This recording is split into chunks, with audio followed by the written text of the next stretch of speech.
positions, beginning with Cornell Cooperative Extension, the Cornell Agricultural Experiment Station, and eventually was Associate Dean for Research in CALS.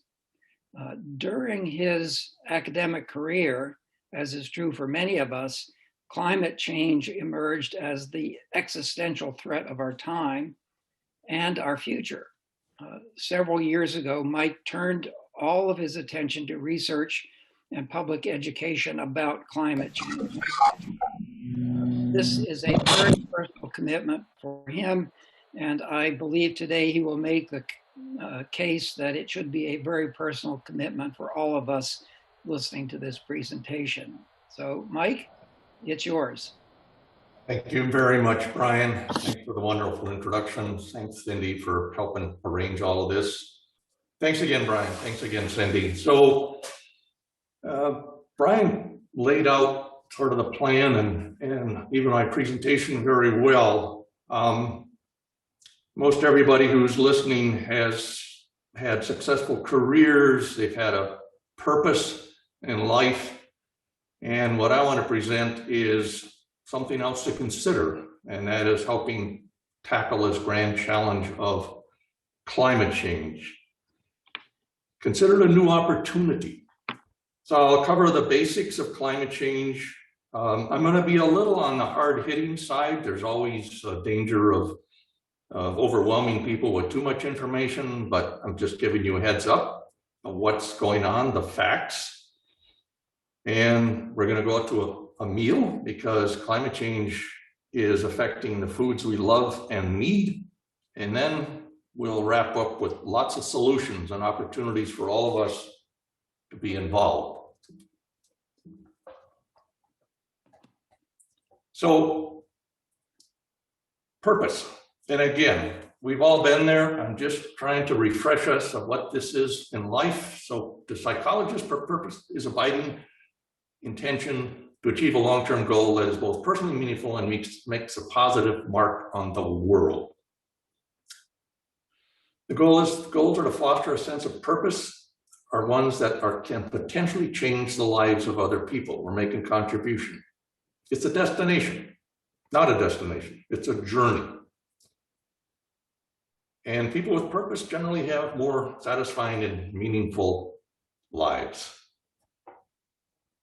So I'm going to talk about how I got to be right here in front of you today. And on the left is a book, Revenge of Gaia by James Lovelock. This was recommended to me by David R. Atkinson. David is the one who endowed the Atkinson Center on campus. He and I co-chaired a sustainability task force for a number of years. David was an avid reader, gave me this book. And for me, it was a bit of a tipping point, like, oh my goodness. I'm also here because, like many of us, I'm a parent. I have 2 daughters and a son-in-law that I care about.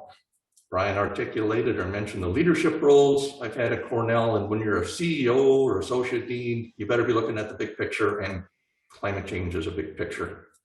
I've also experienced agriculture in the West, and I grew up on that 1-cow dairy farm in Wisconsin. That's not the real cow right there, but it was a Holstein.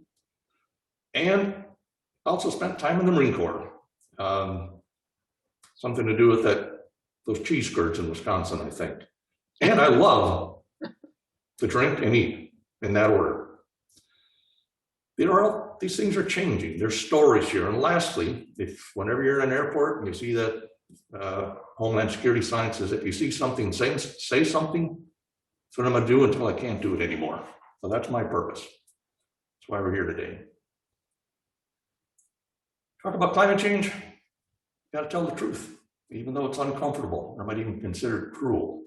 It's a lot better than a comfortable delusion. I often ask this question in a more interactive arrangement, what is this? And people say Earth. Well, it's actually also called home. And our planet is a lonely speck in the great enveloping cosmic dark. In our obscurity and all this vastness, there is no hint that help will come from elsewhere to save us from ourselves. It's from Carl Sagan and Pale Blue Dot. Climate change. That orange layer on the surface of the Earth has a term it's referred to as called the troposphere. It's not very thick, about 7 miles. That's where most of the action occurs related to climate change. We're adding more and more insulation, so to speak, to that blanket. By adding greenhouse gases to that thin layer, the blanket is getting denser, it holds more heat. So when solar radiation comes down and hits a nice dark surface, that heat is radiated up, encounters greenhouse gas molecules, they absorb it and re-radiate it. So as we put more of those molecules in there, they're simply re-radiating and capturing more heat, and things are warming up. The globe is warming. If you want a sense for just how high is 7 miles, the next time post-COVID, when you're in a flight and you're going across country at cruising altitude, you are essentially 7 miles up. When you look down to the ground, that's it. That's where climate change is occurring, in that thin layer. I think everyone has seen the hockey stick. This line shows back to starts at the year 1000, where we had 280 parts per million carbon dioxide, about the time of the Industrial Revolution, and we started to burn more and more fossil fuels. Atmospheric carbon dioxide has just shot straight up. And January, we had 415 parts per million. A year ago, 413. We should be at 280. We're getting close to 50% more carbon dioxide in the atmosphere than we should have. If we continue, we could reach 900 parts per million by the end of the century, and that's hot. Climate change is real. It's us. Experts agree. It's serious, but there's hope. Another way to think about it, think of a bathtub. Prior to Industrial Revolution, so greenhouse gases were emitted by natural processes. That would be the drain in the bathtub. I'm sorry, the greenhouse gases that are naturally released would be the faucet into the atmosphere or the tub. The natural processes that absorb those greenhouse gases is the drain. So there was a balance. But now the faucet is turned up. We're pouring more and more greenhouse gases into the bathtub or the atmosphere, and it's filling up. And if anybody wants suggestions about lights like that, just let me know. Where's it come from? We love to move around. Transportation in the US produces about 26% of our greenhouse gases. There's 1 billion motor vehicles worldwide, over 1,000 commercial flights a day worldwide. Electricity produces 30%, industry 21%, commercial and residential 12%, and agriculture in the US about 9%. This is much higher globally, mainly because some of these other sectors contribute less. So a little summary. We've gained almost 2 degrees Fahrenheit. It's warming much faster at the poles. The data coming from the Arctic, for example, is a bit on the frightening side. Things are warming so fast. The last 7 years were the hottest ever recorded. We're not going to turn this climate change thing around quickly. It's going to take a long time. And some quick definitions. Global warming is essentially the warming of that thin layer. That results in a changing climate. When I first came to Ithaca 30 years ago, winters were more severe than they are today. The climate has changed. Weather is essentially what's happening outside right now, very short term. It could be a cold winter, a warm winter. Climate change is 30 years in increments. Weather is short term. So we face a grand challenge, but everybody can step up and help address it. People think sometimes that the COVID-19, because the world's economy has shut down, made a big difference. It put a dent in our emissions, but not really that much.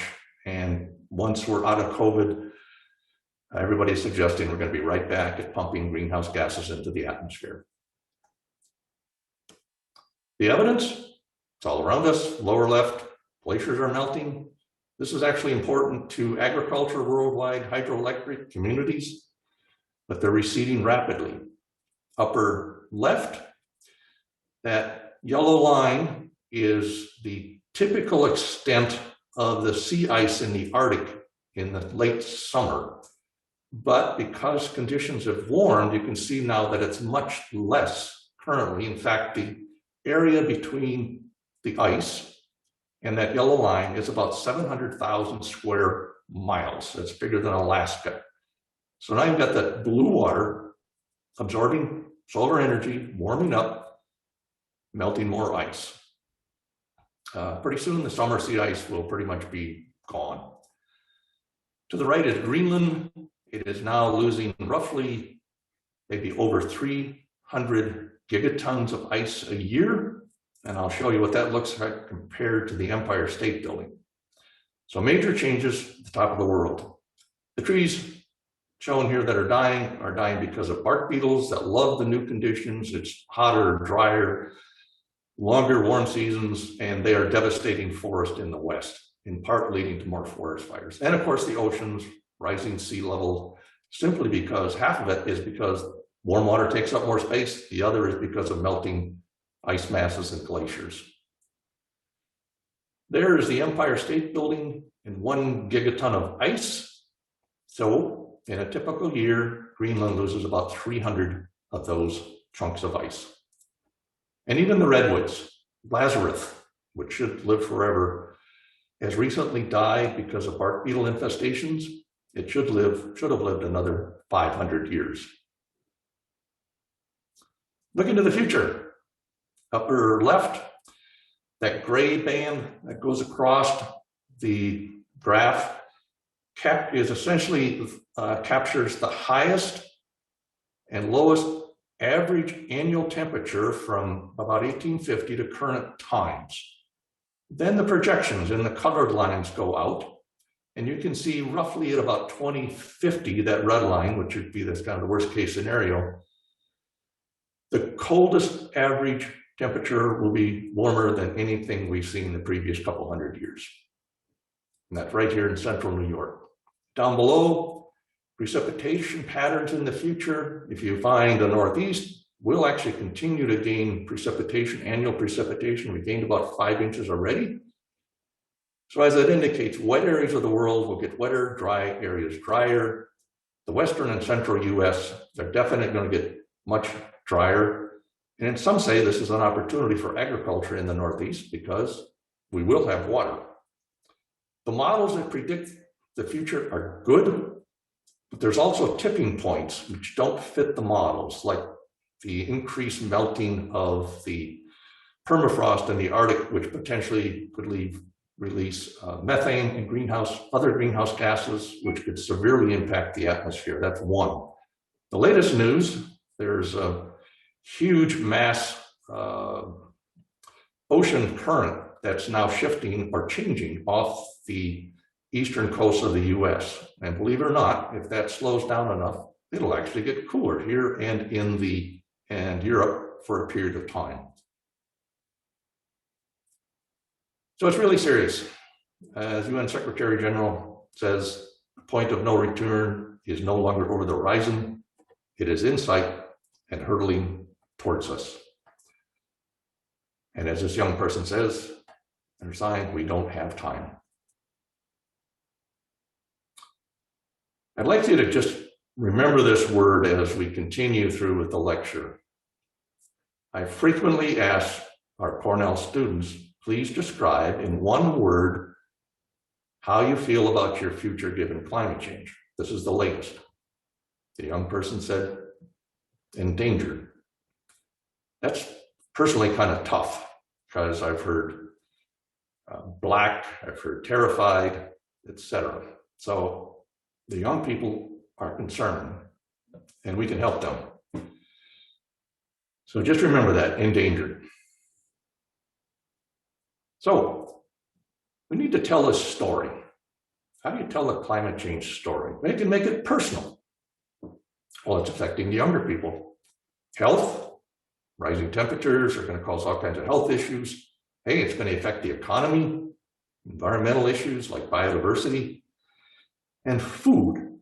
Now, of these, food has been touched on. We talk about global food security and you'll see occasional articles, and I've written them op-eds about the loss of coffee and so on.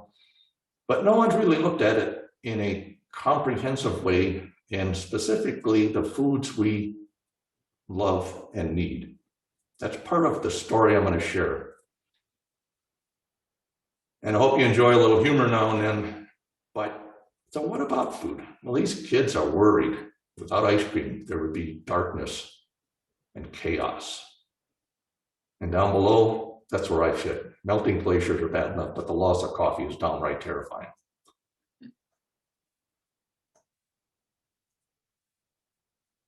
But there's a lot more to why we should consider food. There's something called psychological distance, and that is we as humans, I'm not too worried about 2100. That's far in the future. Glaciers melting in the Arctic?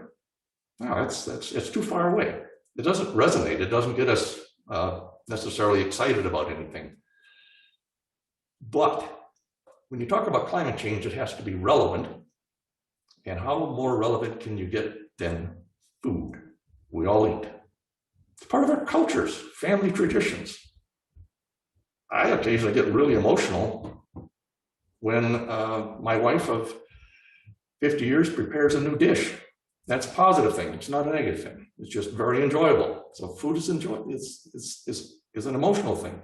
We enjoy it. Think about having that drink with friends. It's a social lubricant. It's important to the economy. And we all talk about food. So the stories here are unlimited. But the stories that I'm telling are focused on the US and rich countries because, one, we've contributed cumulatively more to climate change than developing countries, and we have the capacity to make a difference, to bring about the changes that we need. Let's start with, so where does it come from? Not enough fully appreciate the global interconnected food system we have. Avocado from California, but we also import more avocados from Mexico than any other country. Coffee around the world, tropical regions, teas, mostly from Asia. If you like your sushi, almost all of it's coming from California. Cashews from Brazil, Vietnam. Bourbon, I don't really care as long as it just keeps coming. Blueberries, the summertime, probably Maine, but in wintertime, look at the package. Chile, Peru, the ones I have upstairs are from Mexico. Beef, most likely the Midwest. Fish sticks are an interesting story because the pollock, which typically goes into making fish sticks, is captured by the US fleet, sent to China, processed, and then sent to the US. So take a look the next time in your store. Look at those labels. Where does the food come from? And also, it's important to think that there's somebody out there someplace growing that food for us. Upper left, local farmer's market, shown here. Someone just a few miles away growing that for us and bringing fresh produce and vegetables, etc., to the farmer's market. The gentleman in the middle, he's an Aussie, growing or producing, of all things, grass-fed beef. By the way, if you enjoy grass-fed beef, about 75% of it, what we consume in the US, is actually imported. And he's happy about that. Upper right, a family growing cacao in Western Africa, making all of $4 a day. Lower left, natural vanilla flowers need to be hand-pollinated. So this young woman is hand-pollinating vanilla, most likely in Madagascar, if not then in Indonesia. The people who harvest crab and fish in the North Sea, one of the most dangerous jobs in the world. And lower right, a wheat farmer in the Midwest. So there's real people out there. And I think personally, having grown up on a farm, we can't forget about them. They need our respect. They're working hard to feed us, but it's all changing. Upper image, you saw this earlier, but actually what's happening is it's going to open up, already has, a transportation route of food and other commerce from Northern Asia to Northern Europe, and it reduces the transit time by 40%. So food and other things are going to move faster. Maybe be a positive thing. At the bottom is the Panama Canal. For a number of years, there was a drought at the top of the canal, and the lakes obviously had less water, so the big ships couldn't make it through. Chatham House put together a report called, and they refer to these as choke points. They're all around the world. They're at risk because massive amounts of food move through them, but they're at risk from climate change. So this global system has some challenges in front of it. So let's look closely at the plants we depend on for life. They require air, CO2, water, warmth, soil, and sunlight. But everything's changing except the sunlight. I'm just going to walk through some examples here. Increases in CO2. You will hear, well, wait a minute, that's great for agriculture because plants grow faster and larger. Well, the consensus is correct, but higher temperature stress and water stress is going to offset any gain by increases in CO2. Weeds actually become harder to control when grown at higher levels of carbon dioxide. Incredible story by Lou Ziska. He collected pollen from goldenrod specimens in museums from about 1850 to roughly current times and discovered the protein content in the pollen declined over that time. They did control studies, and bottom line, increasing CO2 means less protein in the pollen for bees.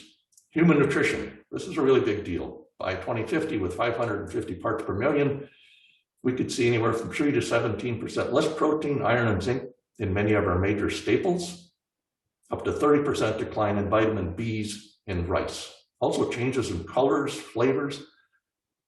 So the air is changing and it's affecting the plants we need. And here's one, there's a whole series of studies on vegetables growing at higher levels of CO2. And what they found is there's quite a range, but changes in fructose, glucose, soluble sugar, antioxidants, etc. And I'm not fond of kale, but maybe it'll taste better in the future. Changes in water, the entire global water cycle is changing. We're getting more downpours, more rain, less snow, and glaciers are melting. And where it falls is also changing.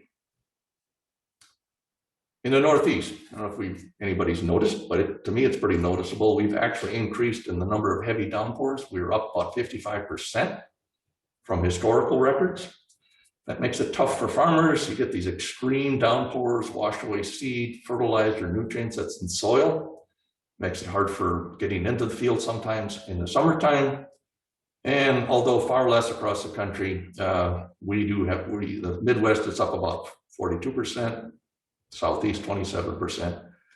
And part of this is to be explained by warm air. The air is warmer, currently holds about 7% more moisture than it used to. Simply warm air holds more water.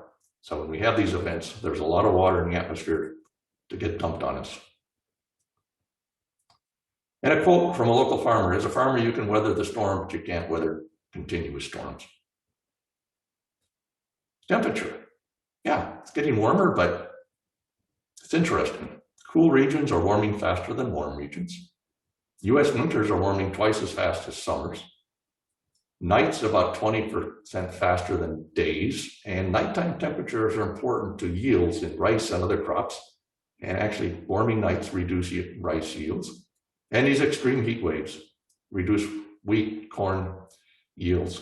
So changes in temperatures, it's warming, but there's a lot of subtleties involved. So with warming winters, looking at the maps at the top, the planting zones, which are based on temperatures in wintertime, are simply moving north. If you look at the darkest area at the top, you see that shifted into Canada. Well, actually, it's an opportunity for Canadians to grow more grains, particular grains, and they're expanding because winters are warmer. Lower right, we've gained a longer frost-free season. That's between the last frost in the spring and the first in the fall. We gained 10 days here, about 20 out west. The peaches.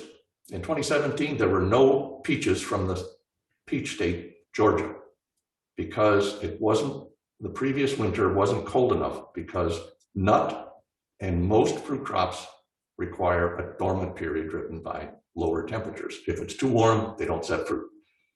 Pistachio growers lost $300 to $400 million a few years ago because of the same thing.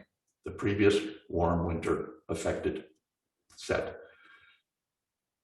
This is fairly recent. It's something in ProPublica. If you look at the top, they essentially categorize the regions of the US most suitable today based on temperature and precipitation for people to live and to grow crops. And you can see it expands over pretty much, a lot of the US, California coast. But look at 2070, under kind of worst case scenario of climate change, everything is shifted dramatically. This is going to result in massive upheavals in where we live in the country and where we grow our food. I said this is going to be hard hitting. There are solutions ahead. And if you're curious, you can also go to this site and they list every county and predict what the conditions will be between 2040 and 2060, including humidity, temperature, crop yields, etc. It's a pretty informative, and believe it or not, Ithaca looks quite good in the long term. So let's look at the menu. So many things are changing. Let's just take a quick tour here. Before dinner drinks. Every one of these bottles is being affected because it's a water intensive industry, but you can dig further. Gin, for example, my favorite. The gin producers tap about 150 different botanicals for their products. Some of those are in trouble. The middle avocados, yield's going to drop by 40% in the next 20 years because of increases in temperature. Seafood, populations of lobster have moved north off the eastern coast because water's getting too warm. The oceans are acidifying as well and affecting the creatures that produce shells. Lots of changes in the ocean, lower left. There's a story behind garlic. If you feed it to cattle, they produce less methane. I'm not sure what it does to the milk, but they produce less methane. Olive oil, most of which comes from Spain. Extensive droughts and high temperatures are affecting olive production. And wheat, I think I already mentioned the risk to the nutritional quality in the future. In the middle on the bottom, cacao. That family that was pictured earlier by the middle of the country, cacao production is going to be in trouble in that part of the world because, again, increasing temperatures. And lastly, coffee. Yes, climate change, temperatures, changes in rainfall are affecting it, but there's also a couple of pests that just love the new conditions and compromising coffee. I took this picture or grabbed this of a menu, and in about 10 minutes, I found 26 things on here that are changing. And you'll notice I use the word change. I'm not saying we're going to lose it. It's just change is underway. And there's something for you to do, a little exercise. So make a list on the left like I did, what you need and love. I have my priorities. And then if you have a smartphone or your computer, just put climate change and your favorite food and see what comes up. I'm going to say at least half the time you're going to find a climate change story. And you don't always have to use the foods you love. You can put something in there like kale. Now that's my son-in-law, Matt, his wife, my daughter, encourages both of us to eat kale in any form, and he is tasting something she has made. And to be honest, I don't mind kale. I'm just adding that a little flavor to the story, so to speak.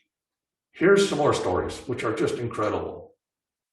They're not things we eat, but we depend on cotton for clothing, perfumes, a $70 billion industry. The French perfume grower, the flower growers in France a couple of years ago sued the government because climate change is messing with their flowers. Pharmaceuticals, cosmetics. The point is many, many stories to share and help people understand what's happening. So most of us are fortunate, but what if you live where agriculture is rain-fed and you have few resources to adapt? The world faces a food security challenge, a moral challenge, And these are images from Vietnam where actually saltwater intrusion is going upstream 30 to 40 miles in some places and affecting the production of rice. Okay, one can quickly get overwhelmed or depressed, but if you act, if you do something in response, it's helpful. And I'm speaking from personal experience because I spend 24/7 on climate change, and at least twice a week I see news that just really bothers me.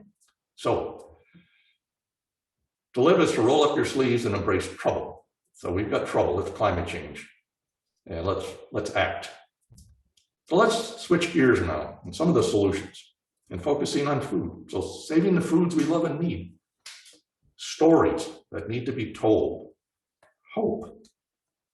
And I use the word stories because that's how people can really get the message when you tell a story. So let's look at farmers and ranchers. They seem to get picked on a lot, but they are stewards of the land. And not all, not enough probably, but many are already looking at climate smart farming technologies where they focus on soil health. Soil is a major player in climate change and has the potential to actually absorb enormous amounts of carbon and change things. So a focus on soil health is extremely important. Effective water management is important. We get too much water at times and not enough at others. We got new pests coming in, so how can we best manage them? Farmers, where feasible, are diversifying so that climate change or bad weather affects one or two crops. At least they've got others, so they still have an income. Cattle are stressed with the heat waves we're experiencing. How do you manage that?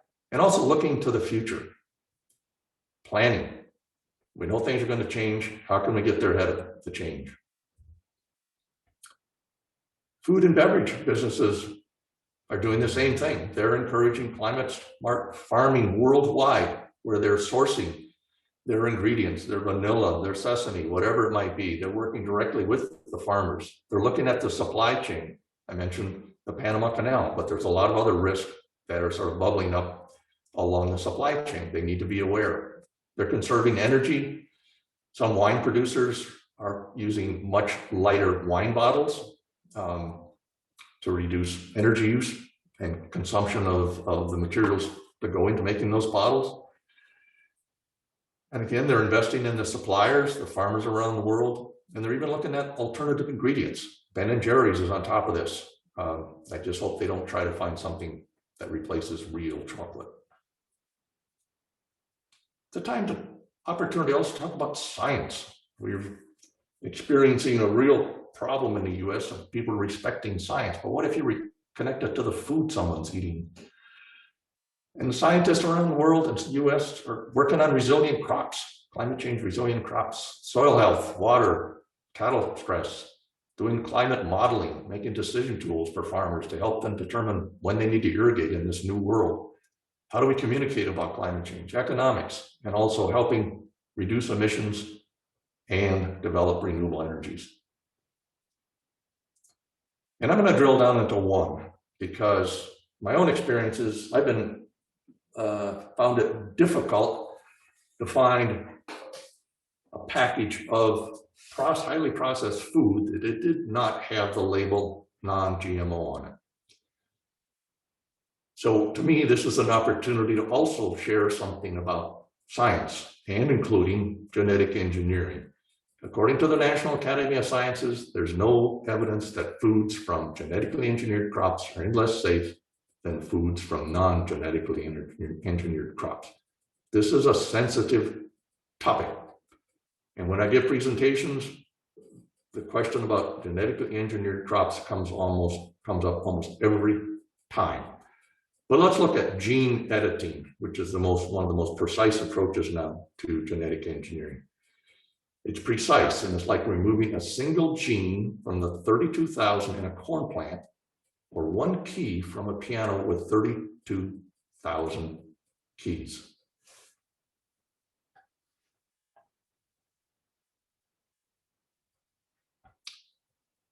What we can all do. some suggestions. The more you know about climate change, the better informed you are to make the right kind of decisions. So become climate change literate. Tell the story. Talking about climate change is actually really, really important. In the US, about 1/3 of the people talk about it occasionally, the other 2/3 never. Shifting to a more plant-based diet is a really good idea. And I'm not suggesting stop eating red meat, and that's the focus. It's just treat it as a delicacy, not a staple. Reduce food waste wherever possible. Look at your entire carbon footprint. You travel too much. Where's the thermostat set? All things related to energy, many things related to energy use. And also, respect and support those who supply the menu. In the US, 1 out of 75 employed people is a farmer or rancher. A few are feeding many. Becoming climate change literate. So it means you understand the principles of the climate system, the impacts of climate change, the cost of and impacts of climate change, mitigation and adaptation. Become able to assess credible information, communicate effectively, and make informed and responsible decisions about the actions that may affect the climate. Now, this is not scientifically based, but the gentleman on the right has gone from an unhappy person. He became climate change literate. Look at that. The guy's got it. He's a much happier person just because he's climate change literate. Of course, I made that up. Talk about it. Catherine Hayhoe, who is the rock star of climate change communication, says this is the first step. Make it a social norm. Right now, we don't talk about it. Incorporate that language into your workplace, your personal life. And I've had many, many difficult conversations. And the steps are, okay, so you're facing someone who doesn't understand or doesn't want to understand climate change. Is first listen, where are they at? And say, well, by the way, there is a consensus. Most scientists agree that it's happening. Focus on solutions. Hey, we could save money if we do this by reducing our energy use in the office or home, wherever it might be. It's a positive thing. Don't share too many facts and overwhelm somebody. Make it relevant. Try using food. And don't use fear.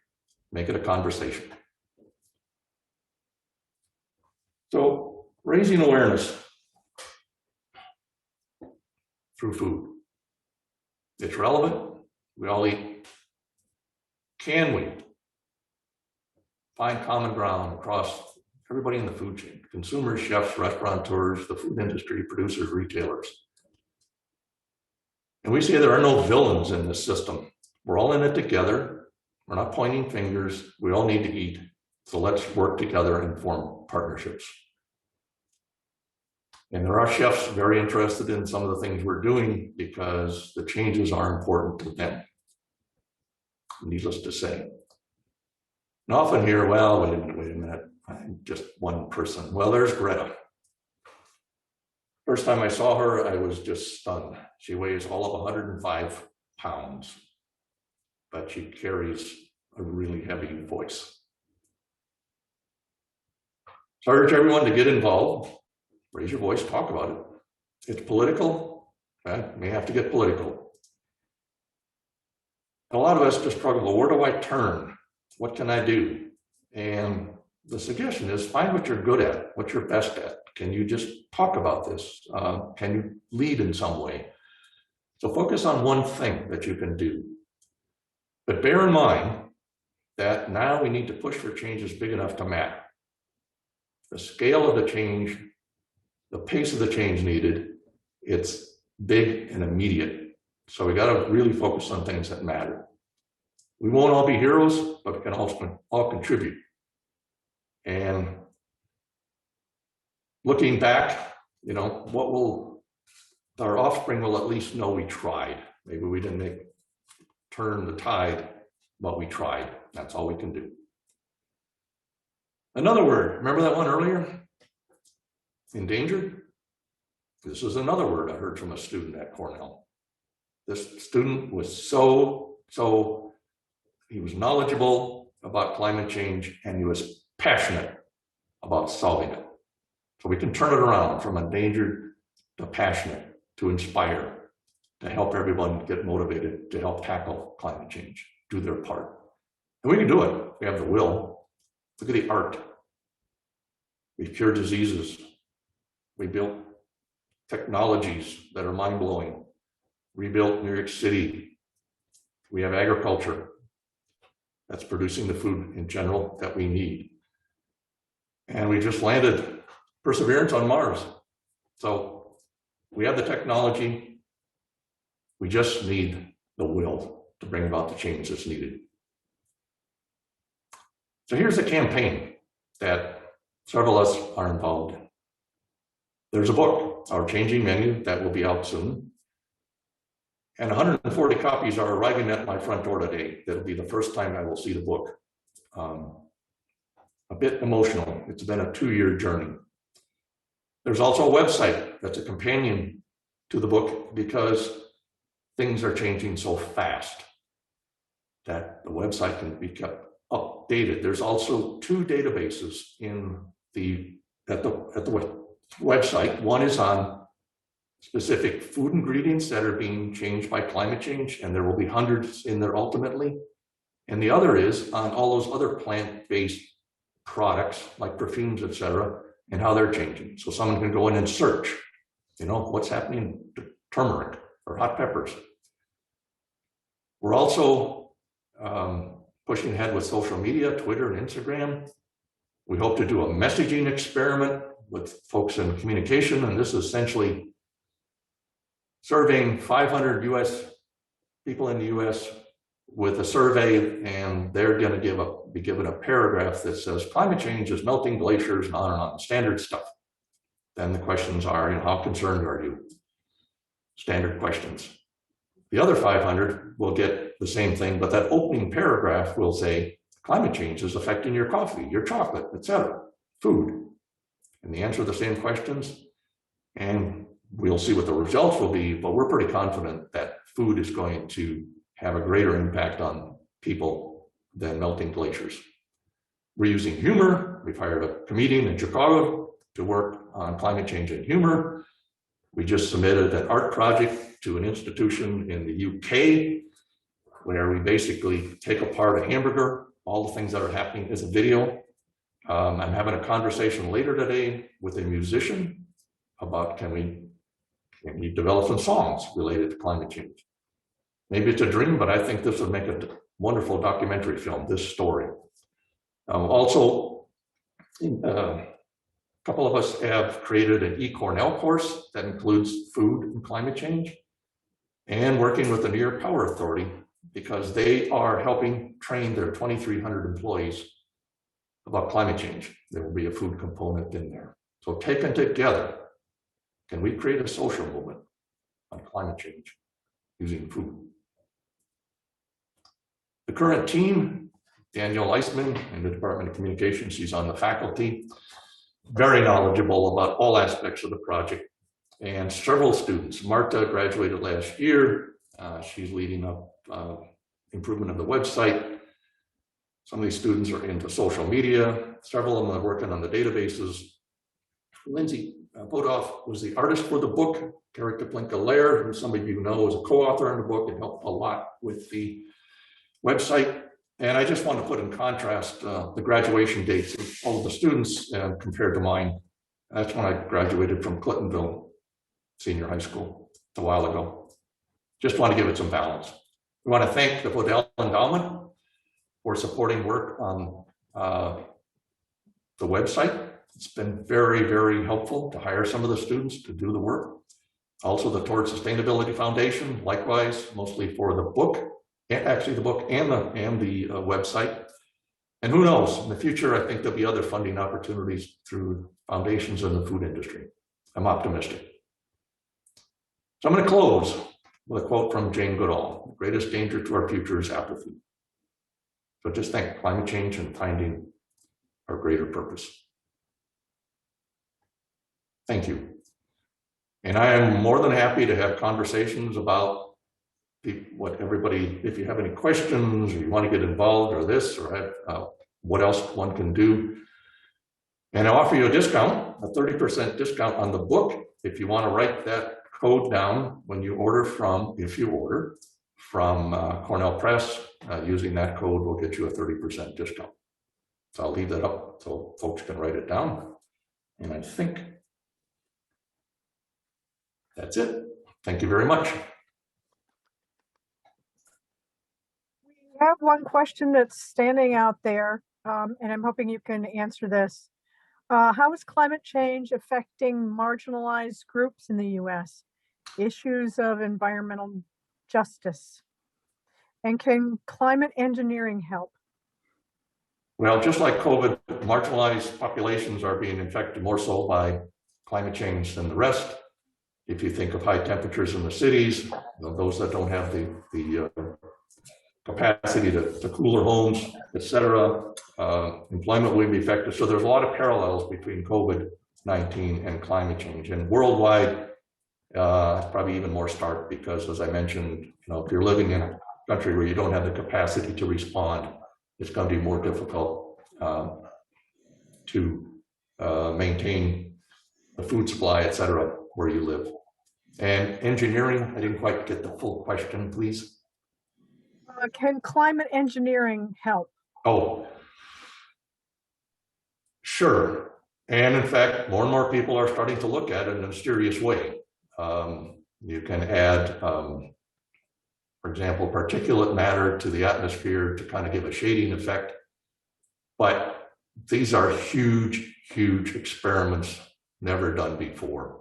And if you change the say the weather in one location, well, what does that mean somewhere else? Will they get less rain? So yeah, it's like a, well, anyway, there's more interest in it because this situation is starting to call for people to give more attention to those extreme solutions. Mike, else? Okay, sorry, Brian. Yeah, Mike, at one point you had a slide that said don't use fear as part of your conversation about climate change, but in some way, isn't the loss of your favorite foods a fear-based argument? Yeah, that's good. I think what when you say fear is like, oh, you got to run from the oceans, or tornadoes are going to get you, whatever. So I think, yeah, I'm worried about coffee in particular, and I have to just relay one story. When COVID hit, I had a colleague or someone I talked to about climate change, and most people were really troubled by the access to paper products, but this individual hoarded coffee. That was her priority because I said it was in trouble from climate change. Yeah, but again, if you just really come on too strong with sort of a real negative story and don't offer, you have to offer solutions. If you don't, then hey, what can I do? Make people walk away, which is a natural reaction. Thank you. We have another question. It says, Science Magazine said the biggest thing individuals can do to combat climate change is to have one fewer child, yet you never hear this elsewhere. Comment? I mentioned genetic engineering is one of the questions I get, and the other is population. Yes, fewer people on the planet would make a big difference. This is very personal, but I have given essentially seminars to my daughters on climate change and suggested to them, I feel obligated to share this with you for when you make life decisions. So that's how I've dealt with it personally. Does anybody else have any questions they would like to ask?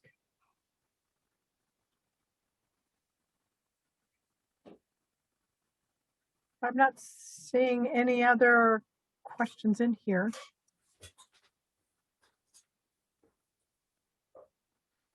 Do you see any, Brian?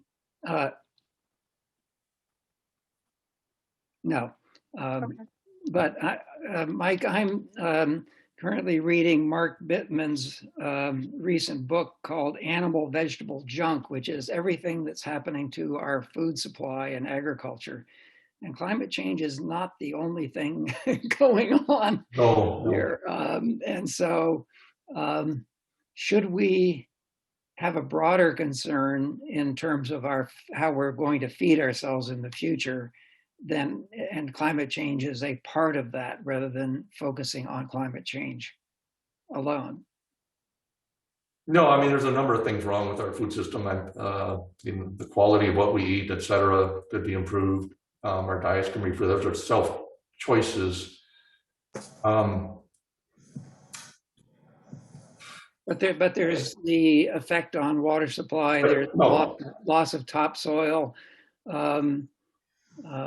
There's a question about sort of environmental justice issues. There's who's producing the food and so on. So there's just a real nest of interacting factors, of which climate change is an inescapable driver in many ways, but it is only one of the things we need to think carefully about. Exactly. I just focus on climate change because it's such a massive issue that does affect the water cycle, does affect soil and so on. But yeah, it's kind of like an all hands on deck approach. We've got to look at all the pieces to try to maintain our food supply.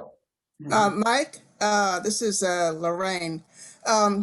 Could you talk a bit about how climate change might affect migration patterns in the U.S. and also worldwide? The numbers are a little bit on the frightening side, but if you recall the PowerPoint I showed from Pearl Public, it basically shows a huge migration right here in the U.S. from the south north, just because it's going to be more livable northwards, as well as some of the crops grown in the southern regions of the U.S. will be more in trouble. Globally, well, in the eCornell, to just give one specific example, in the eCornell course that I co-created and teach, one of the students is from Honduras. And because of two major hurricanes over the last couple of years, he said people they're leaving. So they have to move. I want to feed my family, so we got to move north. By mid-century and beyond, the number of people that will be moving is in the millions because of climate change. They're just going to have to move. I have another comment from Peter Davies. Loss of forest, cutting in the Amazon, invasive insects, and disease in us. Comment, please. Well, the deforestation in Brazil and the Amazon is a really big deal. Of all things, there's so many twists and turns to this because of changes in the past few years in global trade. Soybean from the U.S. essentially stopped going to China, so the Brazilian farmers expanded their acreage, planted more soy, and took out more forest to do so, to supply that demand in China. Yeah, it's a big one. People are worried about the Amazon becoming a source of carbon rather than a sink. There are fires, and the government there isn't helping very much. So yeah, that's a big challenge. Invasive insects. We now in New York, for example, have new species of mosquitoes we didn't have in the past that actually vector some unpleasant human diseases. The insects are here, but not the disease yet.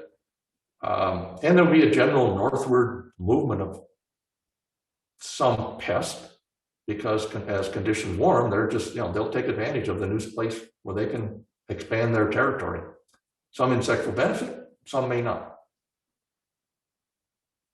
So Earl has a question. Lisa, unmute your mic, please.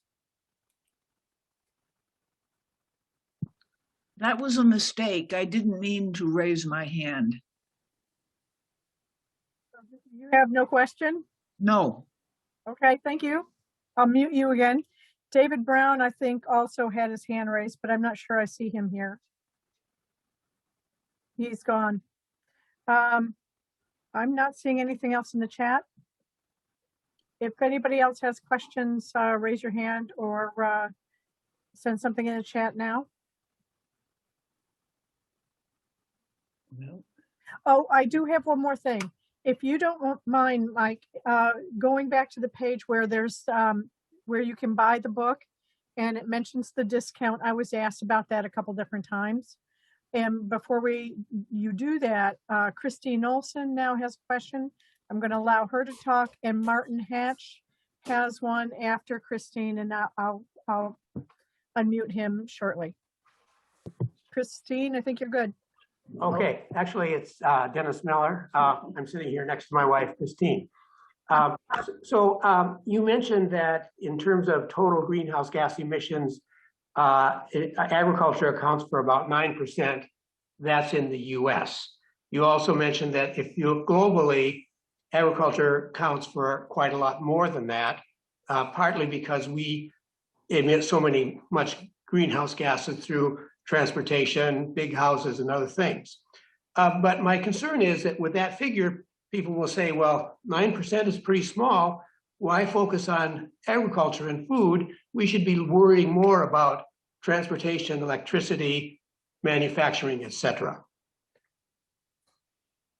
Well, if I didn't, what we're really trying to do by focusing on food is to raise awareness of climate change through food. And consequently, if you want to keep that food on your table, we've got to do all of the above. And that is to reduce our emissions overall, whether it's electricity, it's transportation, whatever. I guess that's kind of our major goal. A lot of people think, well, it was just food and then we got to focus on agriculture, but it's intended to be much broader and kind of raising a global awareness of the issue through food. Does that help, Dennis? Yeah, that helps. Yes. Okay, I've been reading this book by Bill Gates on how to avoid a climate disaster, which I think is really excellent. His point is that, just reducing our greenhouse gas emissions, we're already at such a high concentration, as you pointed out, of carbon dioxide, is that the temperature is still going to be going up. So we have actually got to have negative carbon emissions. In other words, we've got to be removing carbon dioxide from the atmosphere. And he thinks we don't have the technology now to do it, but he thinks we can develop it. So what do you think? Is it going to be possible, and what role should agriculture play in removing carbon from the atmosphere, and how should they do that? Well, let's start with agriculture and the soils. I'm not going to get the statistics right, but I think through good soil management, we can come close to stabilizing the system, using good practices on our soil, cover crops, doing everything to conserve the carbon in the soil and get more carbon in the soil, because once it's there, as long as the soil is managed, it's truly captured. And I refer to the soil as the skin of the earth.